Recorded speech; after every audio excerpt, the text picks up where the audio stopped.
Assalamualaikum warahmatullahi wabarakatuh. Baik, anak-anak, pelajaran biologi kali ini kita dilaksanakan secara daring atau online dengan menggunakan Google Meet. Baik, sebelum pelajaran kali ini dimulai, boleh KM-nya untuk memimpin doa kepada teman-temannya. Selesai. Oke. Sekarang kita akan mempelajari materi tentang SDGs. Sebelumnya Ibu udah pernah jelaskan ya bahwa SDGs itu merupakan Sustainable Development and Goals. Jadi kita nyampe di SDG 9. Oke, baik. Di sini Ibu akan menyampaikan tentang the Sustainable of Information and Communication Technology atau biasa yang disingkat dengan ICT, including supply chains, waste, disposable, and recycling. Dengan tema atau artinya itu keberlanjutan teknologi informasi dan komunikasi atau biasa kita sebut dengan TIK, termasuk dari rantai pasokan, pembuangan limbah, dan daur ulang.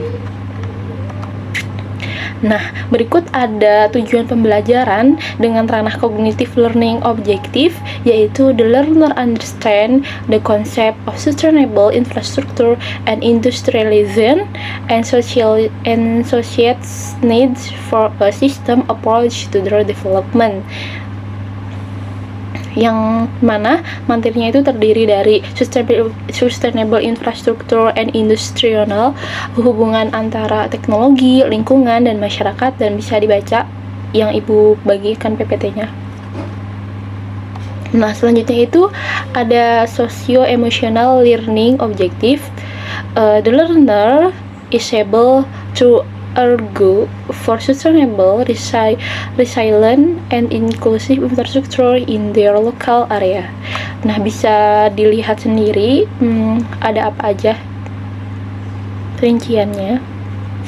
Kemudian selanjutnya itu ada behavioral learning objective, yang mana the learner is able of identifying opportunities in their own culture and national for a greener and more resilient approach to infrastructure, understanding their overall benefit for skins, especially with regard to disaster reduction.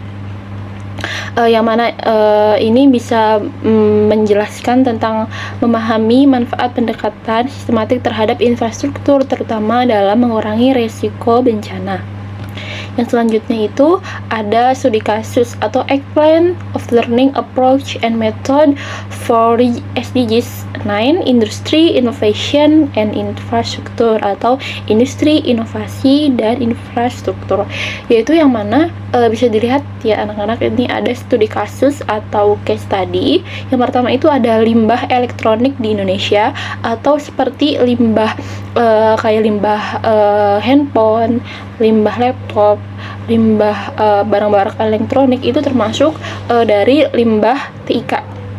Indonesia ini menghasilkan lebih dari 1,6 juta ton e-waste. E-waste itu jadi limbah elektronik atau limbah TIK tersebut ya per tahun. Nah, sebagian besar tidak daur ulang secara resmi. Banyak limbah dibakar atau dibuang sembarangan, yang mencemari lingkungan. Nah, dampak dari limbah elektronik di Indonesia ini tentunya berpengaruh dan menyebabkan pencemaran lingkungan. Yang kedua itu ada rantai pasok smartphone. Nah, tambang nikel di Sulawesi ya, seperti yang kita tahu, untuk baterai lithium diproses di luar negeri, terus kembali sebagai produk jadi yang menimbulkan jejak karbon dan ketimpangan nilai ekonomi. Nah, ini juga yang menyebabkan pencemaran lingkungan. Yang ketiga itu ada akses teknologi dan ketimpangan infrastruktur. Wilayah terpencil masih kesulitan listrik dan sinyal. Tantangan pemerataan infrastruktural digital nasional. Terus pentingnya inovasi lokal yang hemat energi dan adaptif. Oke, selanjutnya itu ada metode belajar yang Ibu gunakan atau learning methods. Yang pertama itu role player, yang mana role playernya itu sehari tanpa listrik, refleksi tentang ketergantungan pada teknologi dan dampaknya. Yang kedua itu ada studi kasus lokal yang mana meneliti pembangunan meneliti pembuangan ewaste atau limbah elektronik tersebut di lingkungan sekitar dengan cara wawancara dan dokumentasi. Kemudian diskusi kelompok menganalisis dampak industri TIK terhadap lingkungan dan sosial, presentasi hasil diskusi tersebut. Kemudian ada proyek mini atau aksi nyata, membuat poster edukasi daur ulang TIK atau kampanye digital hemat energi. Jadi nanti kita membuat kampanye digital kayak model poster atau infografis yang ajakan untuk menghemat tentang hemat energi gitu. Nah, selanjutnya itu ada refleksi dan jurnal pribadi yang mana menuliskan tentang konsumsi teknologi harian dan strategi untuk menguranginya. Nah, selanjutnya itu ada materi rantai pasok TIK atau teknologi informasi dan teknologi. Yang pertama itu, dari mana sih asal dari bahan mentah TIK itu atau asal dari bahan elektronik itu? Nah, perangkat teknologi seperti smartphone, laptop, dan server membutuhkan bahan-bahan yang mentah. Kayak contohnya itu seperti nikel atau nikel, terus atau baterai lithium ya. Nah, terus ada kobalt, daya tahan baterai, terus emas dan tantalum, konduktor pada sirkuit. Terus ada timah, aluminium dan tembaga. Terus sumber bahan ini kebanyakan berasal dari mana sih? Tambang terbuka di hutan tropis misalnya, kayak tambang nikel nih di Sulawesi dan di Papua juga ada ya. Dan Halmahera. Nah, jadi sumbernya tuh dari situ. Nah, terus daerah konflik seperti Kongo, tempat kobalt ditambang dengan buruh anak. Nah, selanjutnya itu dampak biologisnya apa sih yang terjadi dari rantai pasokan TIK tersebut. Yang pertama itu ada penggundulan hutan atau deforestasi. Nah, tentu saja kalau kita mengambil hasil alam seperti nikel, kobalt, emas, kita itu akan mengunduli hutan gitu. Terus adanya kehilangan habitat. Nah, kalau udah pengundulan hutan, otomatis hewan, tumbuhan itu kehilangan habitatnya. Seperti spesies endemik itu mulai punah. Nah, terus selanjutnya itu adalah gangguan pada keseimbangan ekosistem. Nah, sudah jelas ya bahwa kalau pengundulan hutan, terus hilangnya habitat itu akan mempengaruhi pada kestabilitas ekosistem tersebut. Jadi ekosistemnya itu nggak stabil karena adanya pengundulan hutan atau pencemaran lingkungan tersebut. Nah, selanjutnya itu yang kedua itu ada proses produksi di pabrik. Nah, dari tadi bahannya dari mana, setelah tahu bahannya, kita itu tahu gitu proses produksi di pabriknya itu gimana. Nah, setelah ditambang, bahan mentah dibawa ke pabrik untuk peleburan logam, untuk perakitan komponen, untuk produksi massa pembangkit listrik. Nah, itu proses ini menghasilkan emisi karbon yang tinggi, limbah B3 atau bahan berbahaya dan beracun ya tentunya, seperti asam pelarut logam berat, konsumsi air besar dalam pendinginan mesin. Nah, selanjutnya itu ada kaitan dengan biologinya. Yang mana ya, yang seperti kita tahu bahwa polusi udara merusak kualitas atmosfer. Yang mana gangguan fotosintesis tumbuhan. Nah, kalau fotosintesis tumbuhan telah mengalami gangguan, tentu saja akan berakibat pada minimnya atau sedikitnya karbon dioksida atau enggak maksimal gitu menghasilkan oksigennya dari fotosintesis itu.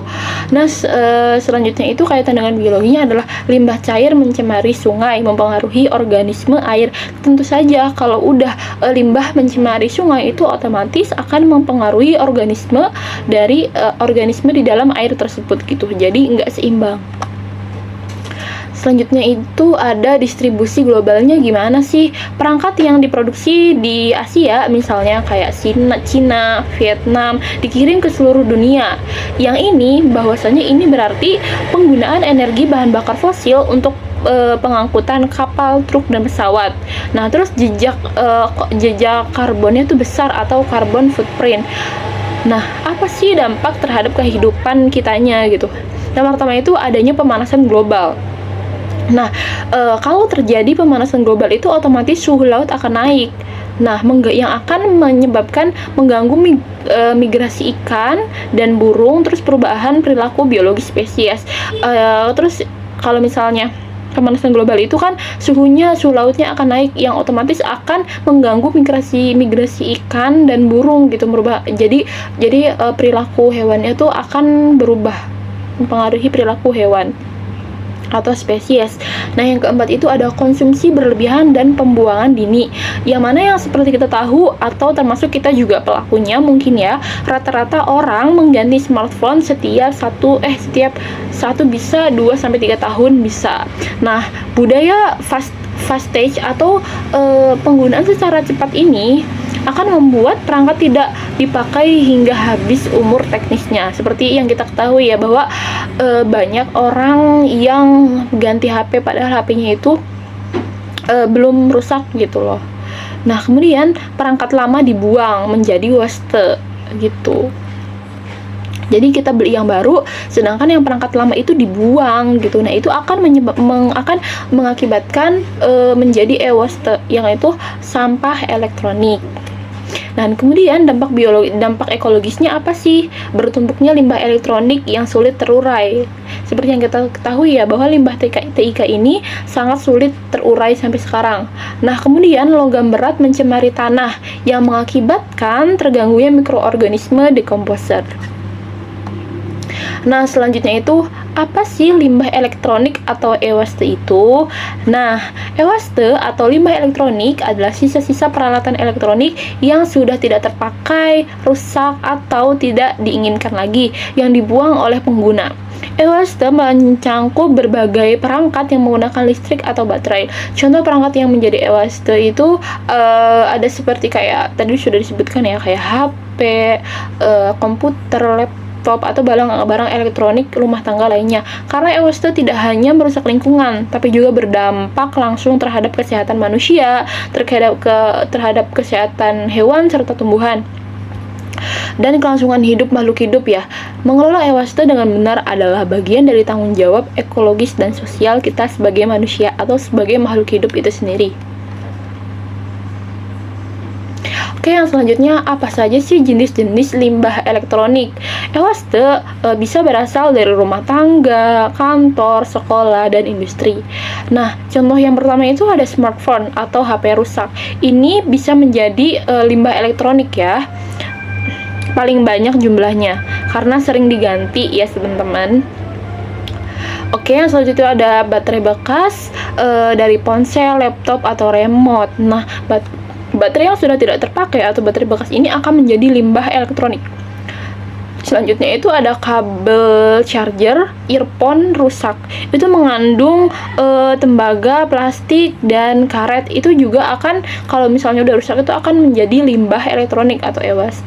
Nah, kemudian itu ada monitor, CPU, komputer, dan televisi ya. Komponen besar, berat, dan kompleks ini tentunya akan menjadi limbah elektronik juga, apalagi bentuknya itu kan besar, apalagi televisi. Nah, selanjutnya itu ada kandungan beracun dalam e-waste. E-waste bukan hanya sekedar sampah elektronik, dan ia juga mengandung banyak zat berbahaya. Terutama bisa dibaca ya anak-anak, zat beracunnya itu seperti timbal atau Pb, merkuri atau Hg, kadmium atau CD, dan arsenik. Nah, dampaknya itu apa sih? Kalau timbal itu kerusakan saraf dan darah ya. Nah, terus kalau merkuri apa sih dampaknya? Gangguan ginjal dan otak. Terus kalau kadmium atau CD apa sih dampaknya? Gangguan tulang dan paru-paru. Terus arsenik AS, zat karsinogenik atau pemicu kanker. Nah, itu sangat berbahaya teman-teman, karena kandungan beracunnya itu akan mempengaruhi tubuh kita gitu, nggak baik untuk kesehatan tubuh kita. Nah, zat-zat ini sangat beracun, bahkan dalam dosis kecil pun, terutama jika masuk ke tubuh manusia melalui makanan, air, udara, atau yang lainnya. Nah, kemudian minimnya sistem daur ulang. Kondisi saat ini di Indonesia dan banyak negara berkembang, kondisinya itu seperti daur ulang e-waste belum terorganisir secara nasional. Kebanyakan e-waste dibakar, ditimbun, atau dibuang sembarangan. Seperti yang kita tahu itu banyak limbah atau sampah ewas atau elektronik itu yang masih dibuang sembarangan gitu. Nah, kebanyakan ewas ini dibakar, ditimbun, dan dibuang sembarangan. Nah, banyak masyarakat tidak tahu cara mengelola ewas. Tidak boleh dibuang ke tempat sampah biasa gitu ya. Nah, kemudian jangan dibakar. Logam berat kalau dibakar itu logam kan tentunya ya seperti kita tahu ya bahwa elektronik ini terbuat dari logam yang mana kalau dibakar itu logam berat akan menguap dan mencemari udara tersebut. Nah, sisa pembakarannya ini akan mencemari tanah dan air gitu. Nah, kemudian jika ditimbun, kandungan logam larut ke air dan tanah, kemudian masuk ke rantai makanan mengancam biologis atau akan mengancam pada rantai makanan tersebut. Nah, selanjutnya itu ada apa sih dampak TIK terhadap tubuh kita? Yaitu yang pertama, penjelasan materinya itu limbah elektronik atau ewas mengandung berbagai logam berat berbahaya seperti yang tadi sudah disebutkan ya, kayak timbal, merkuri, kodium, dan arsenik. Nah, terus logam ini bisa masuk ke tubuh manusia melalui makanan, air, suhu, udara gitu. Terutama dari tanah yang tercemar oleh pembuangan ewas. Terus ikan dari perairan juga akan terkena limbah logam tersebut karena tadi ada pencemaran air juga. Pencemaran air dari logam dari limbah elektronik tersebut. Nah, terus tanaman juga akan menyerap zat berbahaya dari dalam tanah. Nah, kalau tanahnya tercemar dari zat berbahaya yang ditimbulkan oleh sampah elektronik atau ewas tersebut, dan otomatis tanaman itu akan menyerap zat berbahaya dari dari zat elektronik tersebut. Jadi nggak cuma manusia yang dirugikan, tapi hewan dan juga tumbuhan juga. Nah, kemudian ada daur ulang dan ekonomi sirkular. Seperti yang kita ketahui ya bahwa daur ulang dan ekonomi sirkular itu 3R, reduce, reuse, dan recycle. Reduce, kurangi pembelian barang elektronik yang tidak perlu. Jadi kalau kita udah punya HP 1, laptop 1, atau yang dibutuhin cuma 1, ya udah 1 aja gitu. Nah, yang kemudian reuse, gunakan kembali perangkat lama, perpanjang umur pakai. Jangan sekali-kali rusak dikit, bosan dikit, ganti. Itu jangan, itu akan memperbanyak limbah elektronik yang akan menyebabkan pencemaran lingkungan ya teman-teman. Selanjutnya itu ada recycle. Serahkan ewas ke pusat daur ulang yang aman dan legal. Jadi jangan asal kita timbun, jangan asal kita bakar, atau jangan asal kita buang. Kita harus melakukan menaruh itu kepada badan yang pusat daur ulang yang aman dan legal gitu, supaya nggak jadi limbah dan berbahaya. Terus ekonomi sirkular, sebuah sistem ekonomi yang tidak membuang tetapi mendaur ulang semua sumber daya. Misalnya desain HP modular bisa diganti hanya bagian rusaknya aja, jadi nggak diganti seluruhnya atau nggak dibuang, tapi diganti sama bagian rusaknya aja gitu. Terus perangkat TIK bisa dibongkar dan diambil komponennya. Itu dari ekonomi sirkular itu sendiri. Nah, selanjutnya itu ada infrastruktur TIK dan ketahanan iklim. Penjelasan materinya, teknologi informasi dan komunikasi atau kita sebut TIK bisa menjadi alat penting untuk adaptasi dan mitigasi perubahan iklim seperti sistem peringatan dini untuk banjir, gempa, dan tsunami, aplikasi berbasis cuaca dan satelit untuk petani dan nelayan, terus sistem informasi bencana di sekolah dan pemerintah lokal. Terus tapi tantangannya itu banyak wilayah 3T, terdepan, terluar, tertinggi, belum punya akses ke listrik dan sinyal. Nah, itu salah satu tantangannya. Yang kedua itu, hal ini menciptakan ketimpangan adaptasi terhadap krisis iklim. Nah, apa saja sih upaya untuk mengatasi masalah IWAS dan konsumsi TIK yang berlebihan? Yang pertama itu adalah upaya dari tingkat individu, dari diri kita sendiri, yaitu digital minimalisme. Gunakan teknologi hanya saat perlu. Hindari ketergantungan dari gadget. Kayak HP keluaran baru kita harus beli. Nah, jangan gitu. Hindari minimalisme digital. Nah, selanjutnya itu ada rawat perangkat elektronik. Jangan terburu-buru ganti HP, perbaiki jika masih bisa. Jadi kalau masih bisa diperbaiki itu jangan dulu dibuang. Nah, selanjutnya itu ada audit perangkat pribadi. Catat berupa banyak perangkat elektronik yang aku miliki, mana yang masih digunakan. Nah, terus ada daur ulang atau reuse. Donasikan perangkat kamu yang masih bisa dipakai. Jadi kalau kita udah bosan atau gimana tapi mau ganti, itu jangan dibuang. Didonasikan atau didaur ulang, reuse gitu. Nah, selanjutnya yang kedua itu ada upaya di lingkungan sekolah itu sendiri. Pengendapan Dropbox e-waste, tempat pengumpulan HP, baterai, dan kabel bekas. Terus kayak kampanye kesadaran terhadap bahayanya limbah e-waste itu untuk karena mencemari lingkungan. Edukasi siswa dan guru tentang berbahayanya e-waste dan solusi 3R tersebut. Reduce, reuse, recycle ya. Produk kolaboratif biologi dan informatika. Audit konsumsi digital sekolah. Hitung jejak karbon dan perangkat TIK. Integrasi dan kurikulum biologi. Tugas tematik tentang e-waste dan ekosistem.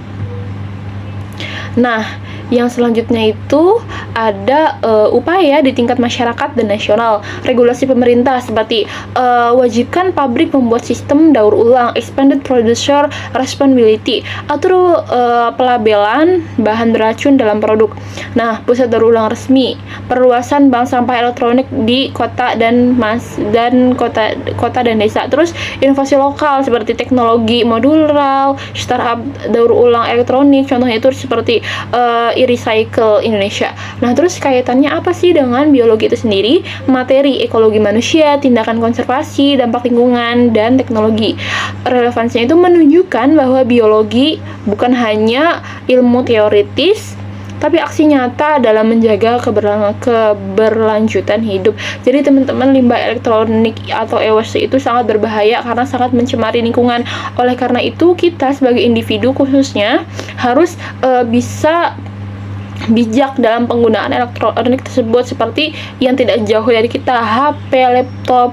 Kalau belum rusak atau masih bisa diperbaiki, itu kalau bisa jangan ganti agar tidak menimbulkan limbah elektronik lebih banyak lagi gitu.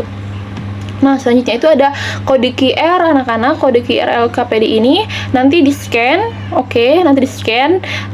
Nanti Ibu beri waktu minggu depan dikumpulkan LKPD-nya ya. Jadi boleh sekarang di-scan. Ibu kasih waktu. Nah, kalau udah di-scan, baik. Refleksi. Dan yang terakhir adalah kesimpulan. Ibu bacakan ya. Jadi kesimpulannya dari pembelajaran kali ini adalah keberlanjutan teknologi informasi dan komunikasi atau TIK menjadi isu penting yang perlu dipahami dari perspektif biologi karena seluruh siklus hidup perangkat TIK dari penebangan bahan mentah, produksi, konsumsi berlebihan hingga pembuangan limbah elektronik berdampak langsung pada lingkungan dan kesehatan makhluk hidup. Limbah TIK yang mengandung logam berat seperti timbal dan merkuri dapat mencemari tanah, air, dan rantai makanan dan ekosistem juga ya tentunya, dan mengganggu sistem ekskresi dan keseimbangan tubuh manusia serta menurunkan keanekaragaman hayati. Dalam konteks pembelajaran biologi ini, isu ini berkaitan erat dengan materi ekosistem, pencemaran, biokumulasi, dan bioteknik lingkungan. Maka solusi seperti daur ulang, ekonomi sirkular, serta pengembangan infrastruktur digital yang inklusif dan ramah lingkungan sesuai prinsip SDG 9 menjadi langkah penting agar TIK benar-benar mendukung keberlanjutan kehidupan sehari-hari. Jadi harapannya setelah Ibu menjelaskan materi ini, anak-anak semua, individu termasuk Ibu sendiri, bisa lebih bijak dalam mengkonsumsi alat-alat elektronik atau TIK tersebut gitu. Anak-anak, segitu materi yang dapat Ibu sampaikan. Ada kata-kata mutiara sedikit dari Ibu. Teknologi tanpa kesadaran ekologi hanya akan mempercepat kehancuran bumi. Jadi kita sebagai penghuni bumi, kita sayang kepada bumi, kita harus bijak dan merawat bumi kita untuk keberlangsungan hidup kita, agar anak cucu kita itu merasakan apa yang kita rasakan sekarang. Kalau sekiranya tidak ada pertanyaan atau ada yang ingin ditanyakan, Ibu silahkan bisa chat di grup WA atau bisa japri ke Ibu. Sekian pembelajaran kali ini. Ibu harap anak-anak semua bisa paham dengan materi yang Ibu sampaikan. Kurang-kurangnya Ibu mohon maaf. Kita ketemu di pembelajaran selanjutnya.